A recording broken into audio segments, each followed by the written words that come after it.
Truth Unveiled here, and today I have some very disturbing information to share with you. I'm going to be talking about battle tanks that have been seen all over the place in the past week, as well as tell you the bigger agenda because there's always an agenda with everything. And I'm here at IntelliHub, and it says hundreds of M1 Abrams battle tanks spotted in Houston or rail train. Now I know this was last week, but the reason I'm talking about this now is because I want to share with you the bigger agenda behind this, and the question is, what are they getting ready for? So this is from IntelliHub, and it says several rail trains have been spotted moving through the area this week carrying hundreds of U.S. M1 Abrams battle tanks. Several locals reported seeing a train Tuesday loaded full of tanks painted in a desert tan color. As of now, the rail's train's destination is unknown. You can send more if you find any to IntelliHub. And here's the video that you can watch, which I'll leave a link for below. Oh, but if you thought it was just here in Texas, no, think again, because it's also in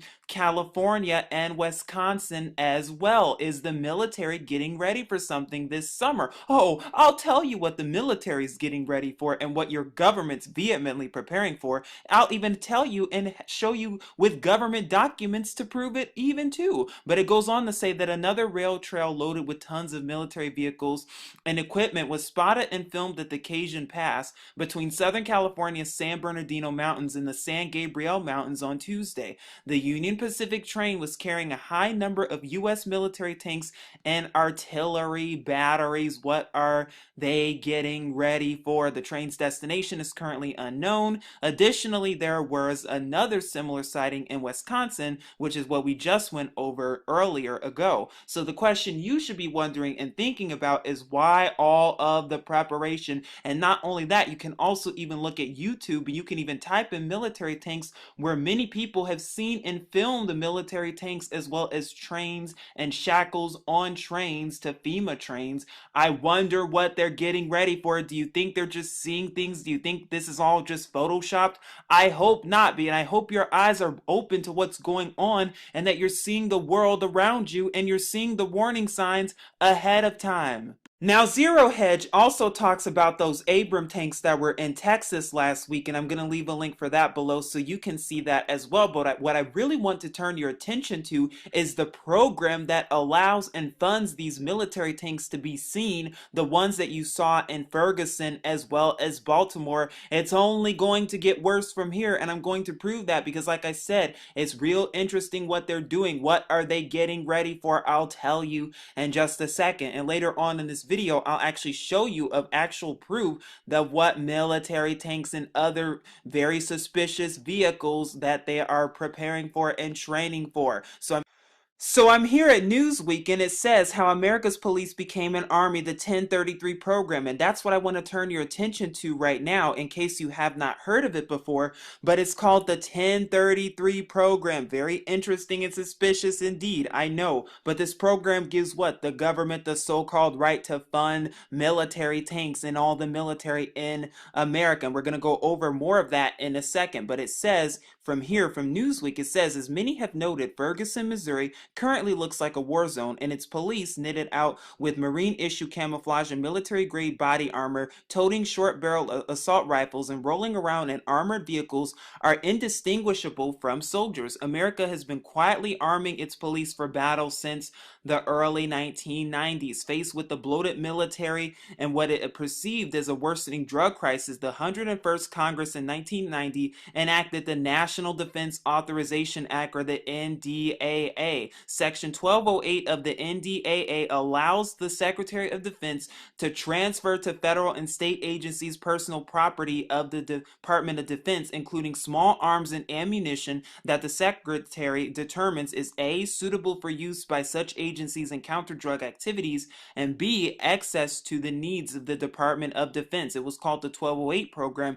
In 1996, Congress replaced Section 1208 with Section 1033. And as you can see, what small arms and ammunition. Does that explain why DHS is arming itself with billions and billions of rounds of ammunition, enough to supply a 20-year civil war in Iraq? Is that what they're getting ready for? Not only that, but the NDAA, what does that give your government the right to do? To fund so-called FEMA camps and to place you into FEMA camps and to turn America into the military police state. That is what this act can do, so-called legally, not to mention the executive orders that your lovely presidents have signed into office, which basically give the so-called right to put you into FEMA camps and to separate you from your family and from your home in a case of a so-called emergency. And that's all we've been hearing about with our government preparing for emergencies and zombie apocalypses. Why are they preparing for all this?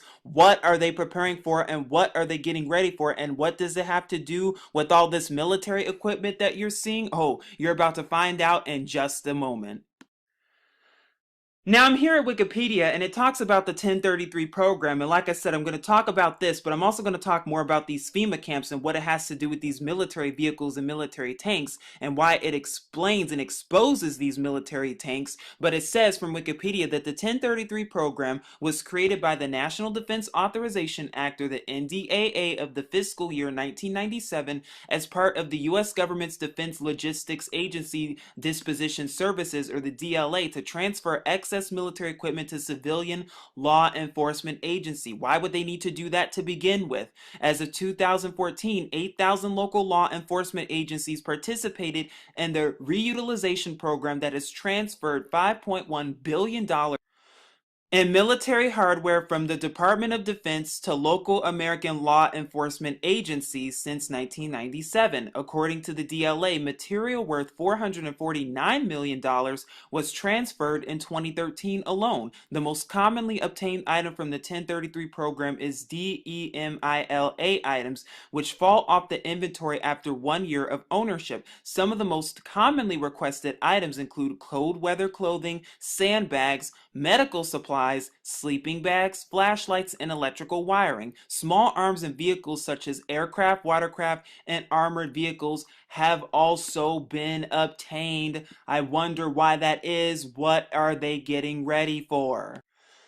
Now, the Wikipedia article goes on to talk about the 1033 program and the history behind it, but here I am at the Defense Logistics Agency Disposition Services, the actual website, and it says Law Enforcement Support Office. Now, it talks about certain presentations and what you need to know about the 1033 program because this program is so important. Now, we already talked about when and why the program was created. Now it says who runs the program. The program came under the Defense Logistic Agency's jurisdiction in October of 1995. The Law Enforcement Support Office, or the LESO, located at DLA Disposition Services headquarters in Battle Creek, Michigan, oversees the program. Then it says what controls does the program have. For states to participate in the program, they must each set up a business relationship with DLA through a memorandum of agreement, or an MOA.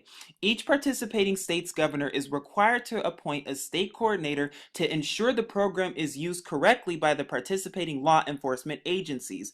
The state coordinators are expected to maintain property accountability records and to investigate any alleged misuse of property, and in certain cases to report violations of the memorandum of agreement to DLA. State coordinators are aggressive in suspending law enforcement agencies who abuse this program. In other words, they can't tell you that they get in ready for martial law. It's supposed to be a secret. But anyway, it goes on to say, additionally, DLA has a compliance review program. The program's objective is to have the LESO staff visit each state coordinator and assist him or her in ensuring that property accountability records are properly maintained, minimizing the potential for fraud, waste, and abuse. And many people who are in the military and in the police, or in the police force, they know darn well that our government's preparing for martial law. Firefighters and those who work for the state and the government as well, they know darn well that that's what our government's been training for and getting ready for the past 15, 20 years, if not sooner. So it's just interesting and suspicious indeed. Now, who participates?